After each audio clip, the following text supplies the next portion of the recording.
시민 여러분 안녕하십니까? 시정 소식을 전해드리겠습니다. 금년도 시정 추진 상황을 올바로 분석하고 이를 토대로 99년도 시정에 반영해 알찬 계획을 수립하기 위한 시정 주요 업무 보고가 지난 9일부터 10일까지 이틀간 실시됐습니다.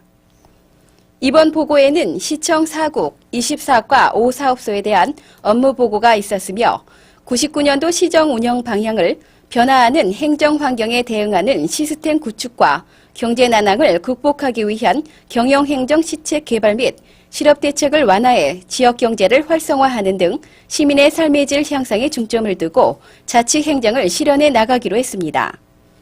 또한 예강한 부시장은 업무 보고에 이어 관내 14개 읍면동을 방문해 지역 문제점과 현안 사항을 청취하는 한편 지난 기구 개편에 따라 위축된 공직자들의 사기를 높여 열심히 일할 수 있는 근무 분위기를 조성하고 직원들을 격려했습니다.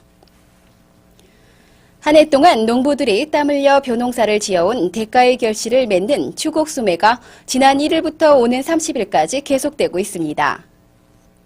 이번 수매되는 벼는 총 85,650호로 한 포당 40kg에 1등품은 52,470원에 2등품은 51,130원, 둥해벼는 44,620원, 잠정둥해벼는 39,650원 등 작년보다 5.5% 인상된 가격으로 수매하고 있습니다.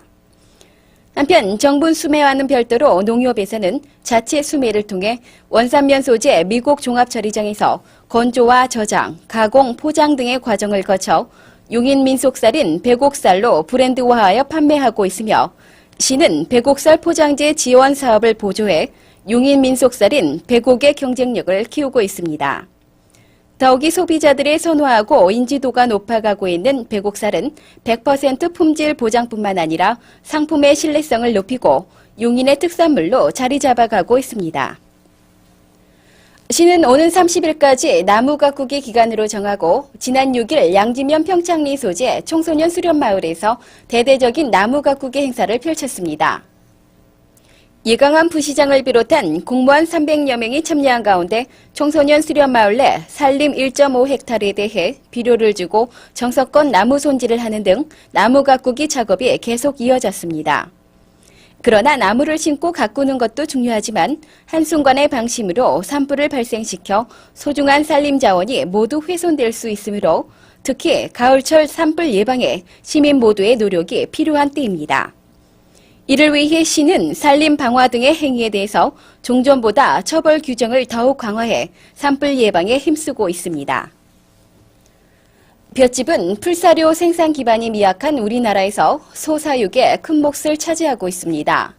그러나 볏짚은 영양소 함량이 낮고 소화율도 낮아 그대로 사용할 경우에는 소에게 좋은 사료가 될 수 없습니다. 따라서 시는 볏짚을 양질의 사료로 활용하기 위해 오는 12월까지 볏짚 암모니아 처리 사업을 추진 중에 있습니다. 볏짚의 암모니아를 처리하면 암모니아의 부식성과 침투성이 볏짚을 부드럽게 하여 소화를 향상시킬 뿐 아니라 사료 가치가 낮은 볏짚을 영양가 높은 풀사료로 바꾸어 주기 때문에 사료의 섭취량을 증가시켜 줍니다. 이와 같이 농가에서 볏짚의 암모니아를 올바르게 처리하기 위해서는 가스 처리 하루나 이틀 전에 낯가리를 설치해야 하며 이때 낯가리는 수분 함량이 15에서 20%인 마른 볏짚을 사용해야 하며 낯가리 적재 장소는 양어장이나 화훼단지로부터 멀리 격리해야 합니다. 또 반드시 축협에서 공급하는 규격 비닐을 사용해야 장기간 보관 시 비닐의 내구성이 높아 비닐이 쉽게 파손되지 않습니다. 요즘같이 축산물 가격이 하락하고 사료비까지 상승해 양축 농가에서 어려움을 겪고 있는 시기에 이러한 볏짚 암모니아 처리는 사료비 절감과 농가 소득을 향상시키는 방안이 되고 있습니다. 본격적인 가을 단풍철을 맞아 건전한 행락 질서 확립을 위한 자연정화 활동이 지난 7일 원산면 사업리 저수지와 국도변에서 펼쳐졌습니다. 각 사회단체와 공무원, 군인, 학생 등 500여 명이 참여한 가운데 이루어진 이번 행사는 산과 계곡, 하천 등 자연 발생 유원지를 중점으로 쓰레기 수거와 편의시설을 정비하고 건전한 행랑문화 정착을 위한 캠페인을 벌이는 등 우리 국토를 직접 쾌적한 자연 환경으로 조성하겠다는 마음으로 서로 하나가 되어 실시됐습니다. 제36주년 소방의 날을 맞아 지난 9일 용인소방서에서 기념행사가 있었습니다.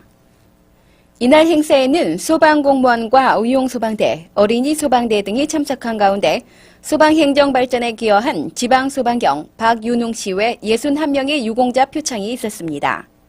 이 자리에서 전신용 서장은 대통령 치사 대독을 통해 소방대원들은 각종 재난사고 발생 시 가장 먼저 도움을 청하는 든든한 보호자로서 국민의 마음속에 자리 잡아가고 있다며 예측하기 힘든 재난에 대처할 수 있는 능력을 더욱 향상시켜 국민의 생명과 재산을 안전하게 보호해야 한다고 말했습니다. 한편 일상생활 속에서 각종 화재 발생이나 응급 환자 등 갑작스런 응급 상황이 발생했을 경우 대부분의 사람들이 당황하여 사건의 피해가 확대되는 사례가 빈번합니다. 이때는 침착하면서도 신속한 대응 태세를 갖추고 전화 119번에 소방서에 신고해서 사건 상황을 정확하게 밝히는 것이 중요합니다. 화재 구조구급 발생 시 당황하지 마시고 신속히 119로 신고하여 주십시오. 이때 화재 발생 건물의 정확한 주소와 진로 부근의 큰 건물이나 공장 등을 말씀하여 주시고 반드시 전화번호를 알려주시어 현장에 출동하는 소방 차량이나 구조 구급 차량이 현장의 상황을 정확히 파악하고 출동할 수 있도록 하여 주시면 용인 시민을 위하여 신속히 출동하겠습니다. 또한 휴대용 이동전화 등으로 신고할 경우에는 지역번호 0335를 반드시 누른 후 119번으로 신고를 해야 하며 자동착신 구내전화 가입 직장 등에서는 먼저 구내 다이얼 고유 번호를 돌린 후 119번을 돌려야 소방서에 신고가 가능합니다. 또 어린아이들의 장난신고 접수가 많은데 이러한 장난전화는 사건 진압에 지장이 많고 예산 낭비를 초래하게 되므로 보호자들의 각별한 교육이 절실히 요구되고 있습니다. 4.27 회원들의 한마당 잔치인 제44회 용인시 4.27 경진대회가 지난 4일 농업기술센터에서 열려 4.27 회원들이 한 해 동안 배우고 실천한 과제 활동을 한자리에 모여 비교평가하는 솜씨 자랑이 마련됐습니다. 21세기 지역 농업 발전에 기여하는 4.27 회원의 기틀을 마련하기 위한 이날 경진대회에는 250여 명의 4.27 회원들이 참여한 가운데 지덕 노체의 이념을 토대로 그동안 갈고 닦은 기량을 마음껏 발휘했으며 나의 주장 발표와 글짓기 경진, 실기 경진 등 다채로운 순서로 진행됐습니다. 용인 시민을 위한 전통음악 연주회가 지난 3일과 5일 문예회관에서 잇따라 열렸습니다. 특히 5일 전통음악의 밤에는 판소리와 가야금 산조, 경기민요 등이 연주됐는데 판소리의 남혜용 씨는 심청가 중 신봉사 눈뜨는 대목을 노래해 시민들의 심금을 울렸습니다. 이번 연주에는 용인대학교 국악과의 공연으로 제13회 용구문화제와 문화의 달 예술 행사를 마지막으로 장식하는 자리가 됐습니다.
날씨가 제법 쌀쌀해지면서 운전자들도 더 조급하게 차를 몰아 교통사고가 빈번히 발생되고 있습니다. 사고가 나기 전에 교통 질서를 지키고 조금씩만 양보하는 여유 있는 운전 습관을 들이시길 바랍니다. 이상으로 시정 소식을 모두 마치겠습니다.